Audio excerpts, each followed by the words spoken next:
할렐루야. 오늘 말씀을 통해서 살아계신 하나님을 만날 수 있기를 주님의 이름으로 축원합니다. 예전에 제가 좋아하던 아침 저녁 주님과 함께라는 기도집이 한 권 있었습니다. 그런데 어느 날 그것을 누군가에게 빌려줬는데 결국 돌려받지를 못했어요. 게다가 그 기도집이 절판이 되었습니다. 어쩔 수 없이 중고 서점을 통해서 중고책으로 사게 되었는데 읽다 보니까 이 사람이 중간중간 낙서를 해놓았어요. 그 기도집에는 하나같이 하나님을 하느님으로 번역해 두었더라고요. 근데 그것을 일일이 찾아가면서 볼펜으로 긋고 다시 하나님으로 고쳐난 거예요. 근데 이 사람이 초반에는 열심히 고치다가 계속 단어가 반복되니까 화가 나는지 뒤에 부분을 읽지도 않은 채 그냥 헌책방에 팔아버린 것 같습니다. 근데 이런 것에 집착하는 분들이 생각보다 참 많더라고요. 아니, 하나님이면 어떻고 하느님이면 어떻습니까? 엄밀하게 말하면 하나님이든 하느님이든 둘 다 우리가 믿는 신의 원래 이름은 아니잖아요. 그러기로 말하면 미국 사람들은 하나님을 가시라고 부르고 중국 사람들은 샹디라고 부릅니다. 라틴어로는 데우스라고 불러요. 물론 하나님을 믿지만 나라마다 다 다르게 부르는 겁니다. 이스라엘 사람들은 하나님을 야훼라고 불러요. 발음하는 사람들에 따라서는 야훼라고도 하고 여호와라고도 발음합니다. 이름은 서로 다르지만 결국 우리가 부르려고 하는 그분은 한 분이신 하나님이죠. 이스라엘 사람들은 이 하나님의 이름이 너무 거룩하고 성스러워서 함부로 입에 올리지도 못했습니다. 발음하려고도 하지 않았어요. 그래서 성경에는 분명히 글씨로는 여호와라고 써놓고 그 이름이 나올 때마다 아도나이라고 읽었어요. 주님이라고 하는 뜻입니다.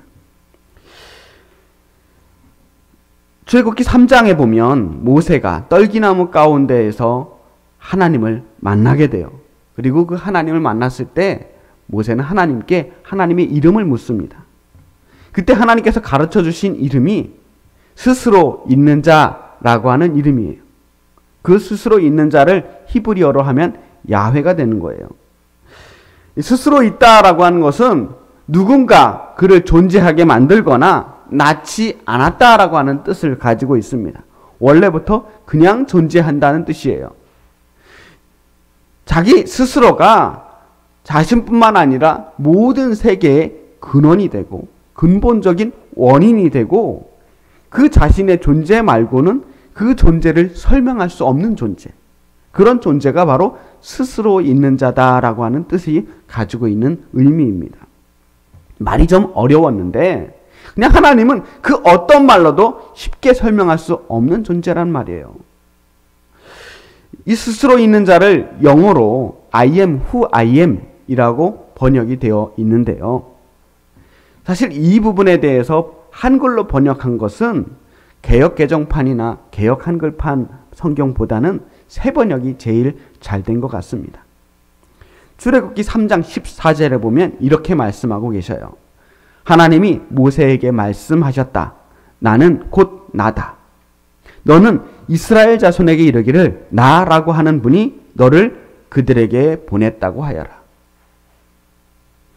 그냥 하나님께서 이름을 물어보는 이 모세에게 내 이름은 여호와라고 해라고 자기를 소개한 것이 아니라 무슨 내 이름을 물어? 이름은 무슨?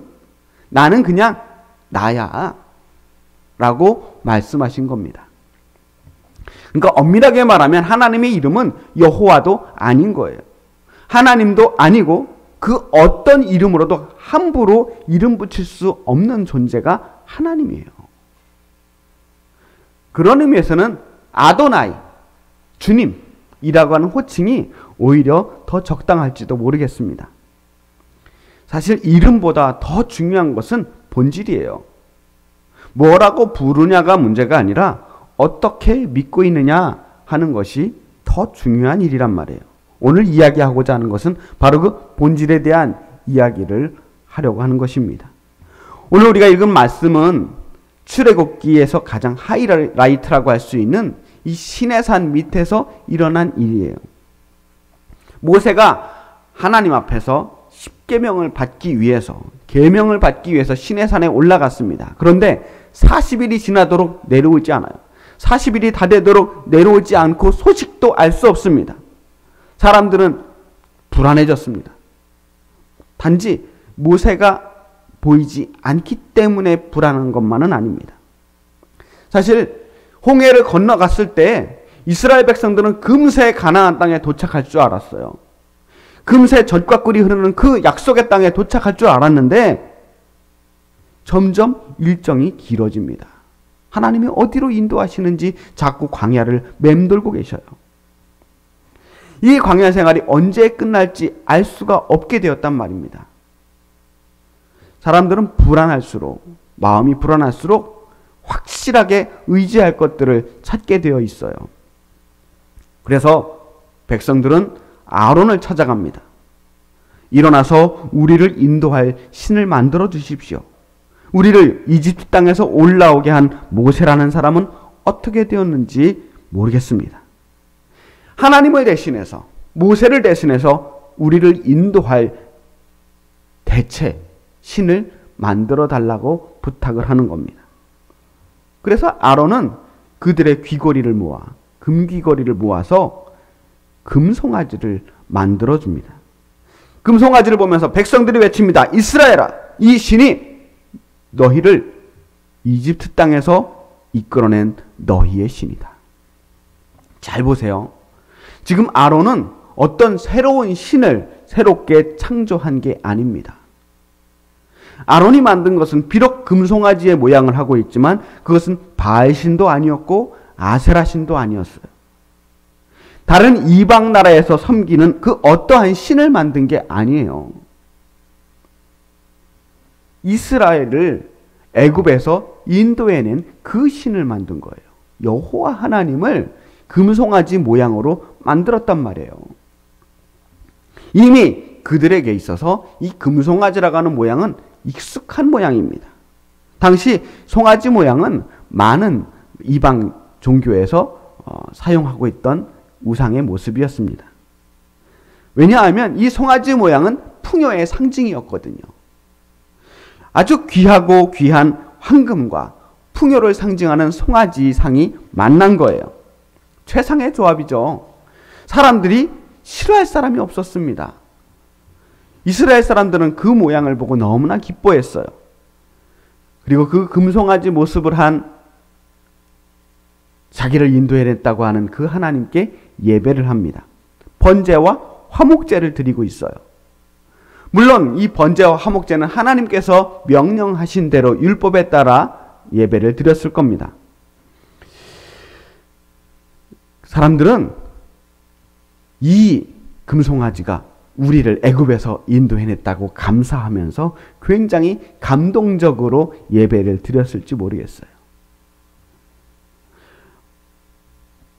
어쩌면 그 어느 때보다 더 뜨겁게 예배했을지도 모릅니다.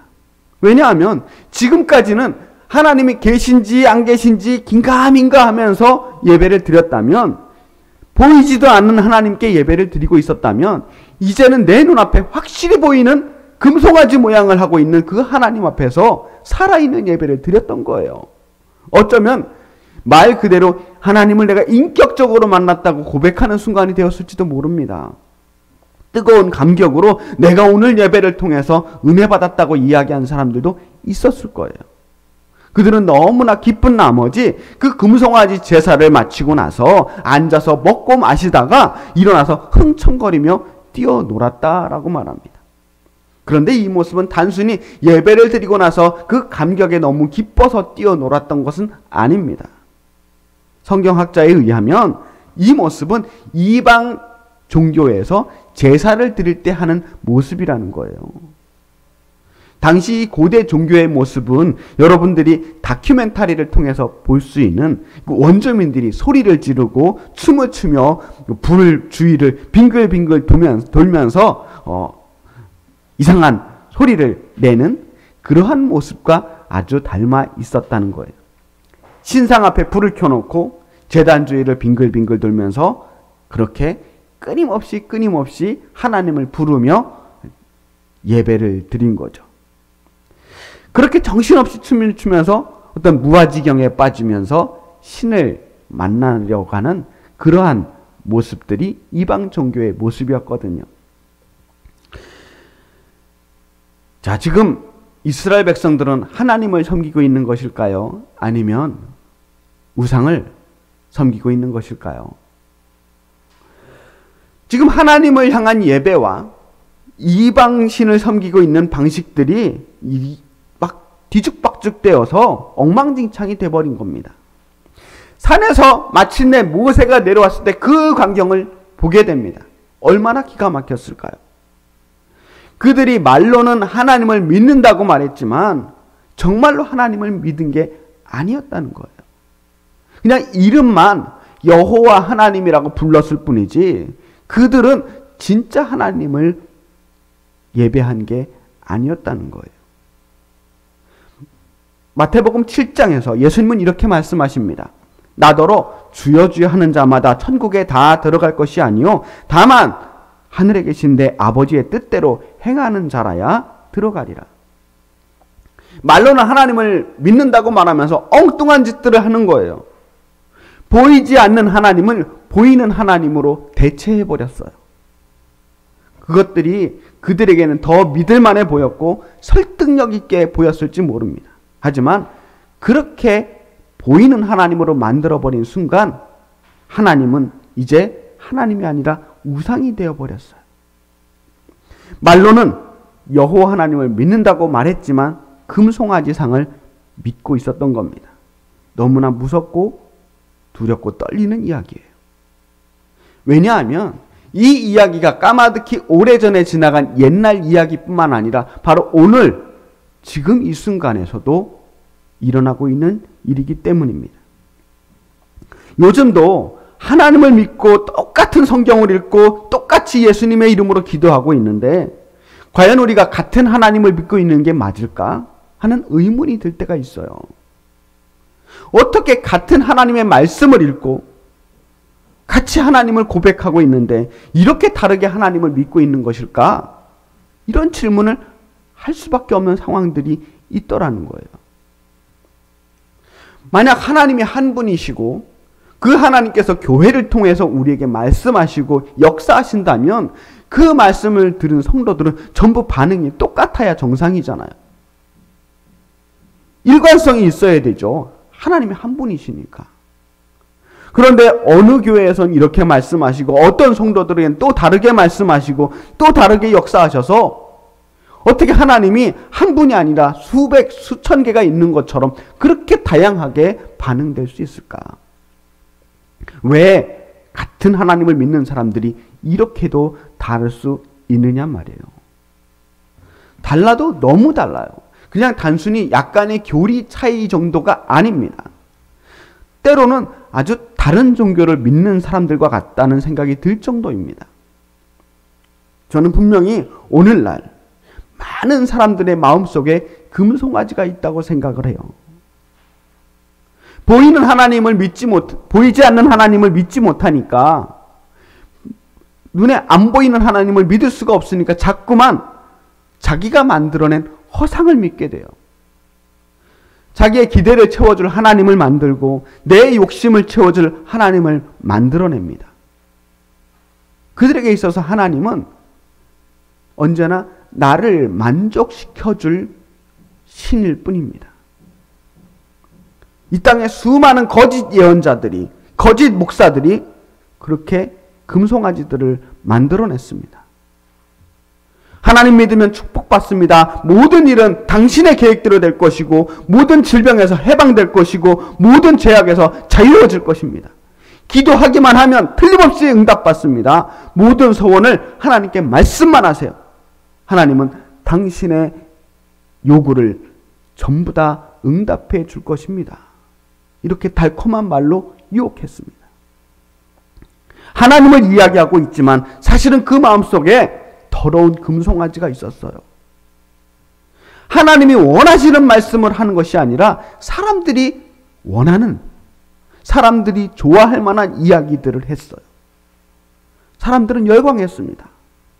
많은 사람들이 예수를 믿고 축복받았다고 간증하면서 돌아다녔습니다. 예수를 믿고 죽을 병에서 고침받은 이야기들을 했어요. 예수를 믿고 사업에서 대박난 이야기들을 나눴습니다. 예수를 믿어서 자녀들이 얼마나 축복을 받고 얼마나 좋은 대학을 갔고 얼마나 대단한 사람들이 되었는지 부흥 집회 때마다 단골 레파토리가 되었어요. 내가 예수를 믿고 얼마나 놀라운 경험들을 했는지 자랑하기에 급급했습니다. 때로는 내가 얼마나 열심히 기도했던지 내가 흰옷을 입은 천사를 보았다고 자랑했습니다. 하나님의 음성을 들었다고 했습니다. 천국에 올라갔다 내려왔다고도 했습니다. 온갖 신비한 체험들을 증언했습니다. 그것이 바로 하나님의 살아계신 증거라고 말했어요. 덕분에 교회는 아주 빨리 급속도로 부흥했습니다. 교인들은 날마다 늘고 교회는 점점 더 커져서 크고 화려해지고 대형화되었습니다. 하지만 교회의 폭발적인 성장에 비해서 교회가 가지는 세상에 대한 영향력들은 갈수록 줄어갔어요. 교회가 물론 사람들이 많아지니까 돈이 많아지고 권력이 많아졌습니다. 그래서 교인들의 숫자를 이용해서 세상을 교회화시키려고 하는 사람들이 늘어났어요. 하지만 교회가 가지는 세상의 영향력은 힘으로 만들어질 수 있는 게 아니었습니다. 하나님의 백성이라고 하는 성도들이 이렇게나 많은데 수백만 명이 내가 그리스도인이라고 이야기하고 있는데 그리스도의 사랑을 이야기하는 사람들이 이렇게나 많은데 내가 주님 뜻대로 살겠다고 이 땅에서 빛과 소금의 역할을 하는 사람들이 실제로 얼마나 되느냐 말입니다. 세상 사람들이 그것들을 알아차렸어요. 저 사람들이 말로는 그렇게 이야기하지만 진짜 그리스도인들이 아니라는 것을 세상 사람들이 눈치채버렸단 말입니다. 그래서 점점 교회에서 하는 이야기들에 대해서 그들이 두려워하지 않아요. 씨알이 안 먹혀요. 어디 가나 교인들이 그렇게 많은데 어디 가나 어느 조직에 가나 기독교인들이 그렇게나 많은데 가는 곳마다 다툼과 분쟁이 끊이지 않습니다. 오히려 교단 안에서 교회 안에서 분쟁과 다툼을 하고 온갖 소송과 재판이 난무하고 있습니다. 다툼이 있는 곳에서 성도들이 화해와 용서의 중심이 되어야 하는데 오히려 아무 소리도 내지 못하고 있어요. 오히려 그들 가운데서 분쟁의 소용돌이 속에서 함께 미워하고 증오하고 싸우고 있었단 말입니다. 왜냐? 사람들이 하나님 믿는다고 하면서 금송아지를 섬기는 사람들이 너무 많았다는 거예요. 말로만 하나님을 섬겼지 사실은 내가 만들어낸 거짓 하나님을 섬기는 사람들이 많았다는 겁니다. 말로는 하나님 믿는다고 하면서 풍요와 화려함만을 쫓아다니고 성전 화려하게 짓기를 바빴습니다. 자기 소원 응답받기에 바빴고 자기 문제 해결하기에 급급했던 사람들이 너무 많았어요. 다들 자기가 믿고 싶은 대로 믿으면서 자기 만족에 빠져 있었던 거예요. 정말로 나는 금송아지가 아니라 살아계신 하나님을 믿고 있다고 자신할 수 있겠습니까? 정말 오늘 우리는 진지하게 우리 자신을 돌아봐야 됩니다. 이단이라고 하는 것이 다른 게 이단이 아니에요. 하나님이 아닌 것을 하나님으로 믿으면 그게 이단입니다. 그게 이방의 신이에요. 신천지 이만희가 자기가 하나님이라고 하니까 그걸 믿으면 그거는 당연히 이단이죠. 하지만 세상에는 그렇게 뻔한 이단만 있는 게 아니란 말이에요. 더 무서운 이단은 우리 안에서 우리도 모르는 사이에 금송아지를 섬기고 있는 이 교회 안에 있는 이단들이에요.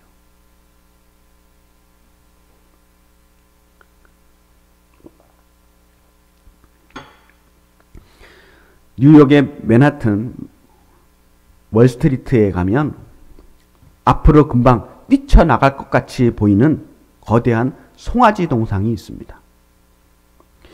차징불이라고 하는 이 동상은 이 월스트리트의 상징물이에요. 원래는 이 송아지처럼 아주 힘세게 주가가 계속 강세가 되기를 바라는 마음으로 만들었다고 합니다.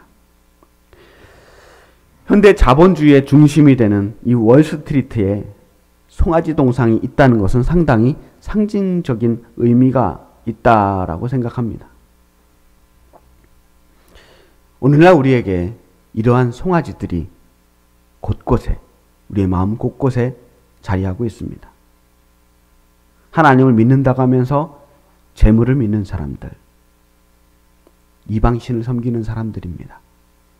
하나님을 믿는다고 하면서 내 욕망 채우기에만 급급한 사람들, 겉으로는 분명히 그리스도인인데 속 알맹이를 들여다보면 무속신앙과 다를 바가 없고 말씀과는 상관없는 이상한 신비주의에 빠진 사람들, 하나님을 믿는다고 하면서 오히려 권력을 탐하고 신앙과 이데올로기를 혼동하는 사람들, 말로는 하나님을 믿는데 엉뚱한 데 정신을 팔린 사람들이 너무나 많아요.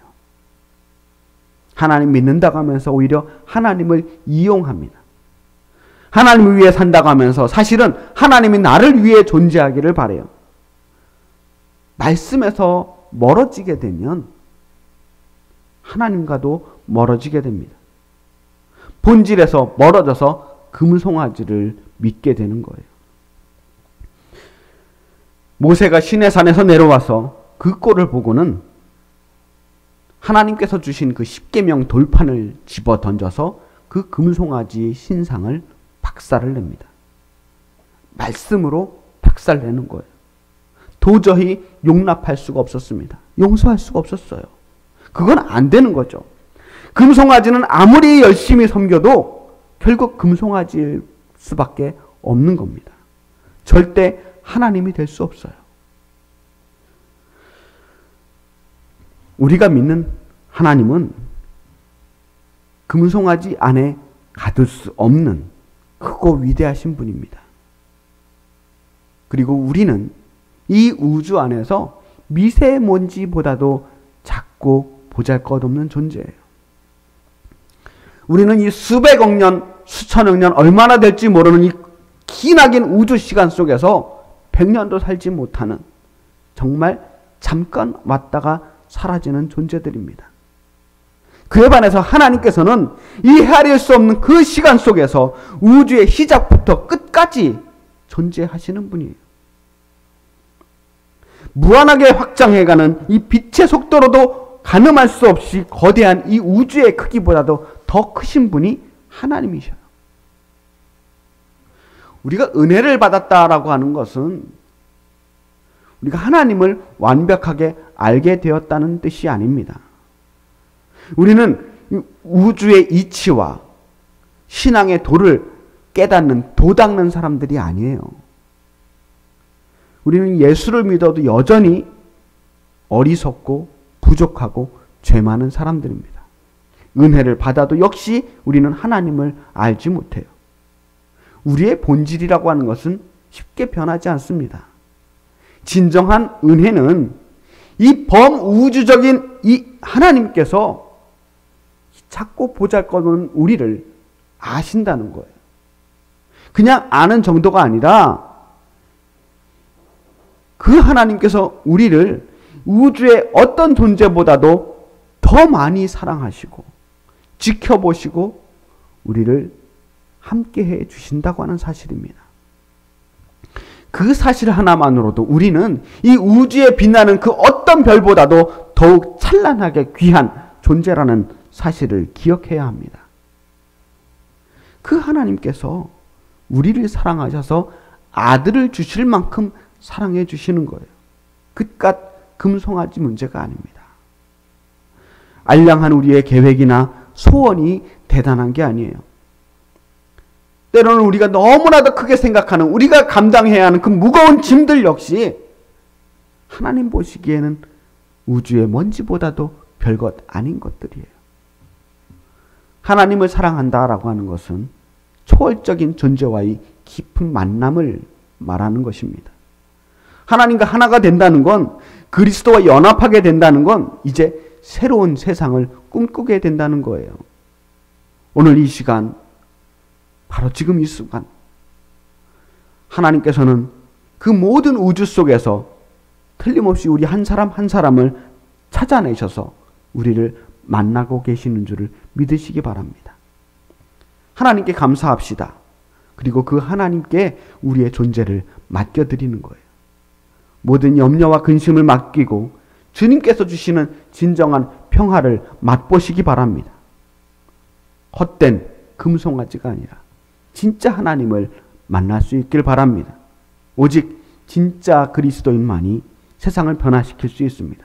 그리고 진짜 성도들만이 하나님의 그 초월의 신비에 동참할 수 있음을 기억하시기 바랍니다. 다 같이 기도하겠습니다. 살아계신 아버지 하나님, 하나님이 우리를 얼마나 사랑하는지,